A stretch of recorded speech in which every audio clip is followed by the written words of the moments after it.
လူရဲ့ GPS လို့ခေါ်တယ်အဲ့ system ဘယ်လိုအလုပ်လုပ်လဲဆိုတော့မျက်လုံးကမြင်တဲ့ဟာနဲ့နားကကြားတဲ့ဟာနဲ့အဲ့နှစ်ခုကို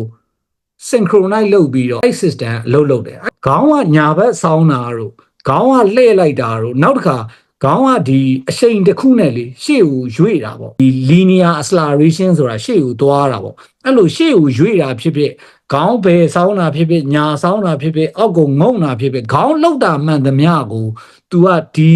vestibular system ကလိုက်ပြီးတော့တွက်ချက်နေတာ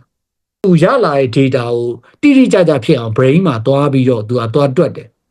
အဲ့တော့ခေါင်းရမ်းတာဒီလူရဲ့လက်လွဲတာတို့ခြေထောက်ရှေ့ထုတ်တာတို့အဲ့ဒါတွေကိုပြက်စေတယ်အဲ့တော့ခေါင်းဒီအရန်အရေးကြီးတယ်အဲ့ဒါကိုပြောချင်တာအော်တီးရမယ့် system တစ်ခုရှိတယ် vestibular system ဆိုတာနားစီထဲမှာရှိတဲ့စနစ် cerebellum ဆိုတဲ့ဒါအုံနောက်ပဲအုံနောက်ရဲ့အောက်ကအပိုင်းလေးခုအပြာခြေထားတဲ့ဟာလေးပေါ့နော်အဲ့စနစ်မှာ process စီးသွားလုပ်တယ်မင်းကတော့balance မှန်တော့ဘူးဘယ်ဘက်ကိုစောင်းနေပြီအဲ့ဒါဆိုပြန်တဲ့ဒါမှညာဥပါနေပြန်တဲ့ align ကပြောရဲ balance orientation လို့လူကိုငြိမ်အောင်လေမစောင်းအောင်လို့အဲ့လိုမျိုး stability and coordination အဲ့ဒါကိုပြန်ထိန်းတာအဲ့တော့ပြောချင်တဲ့အနှစ်ချုပ်ဒီ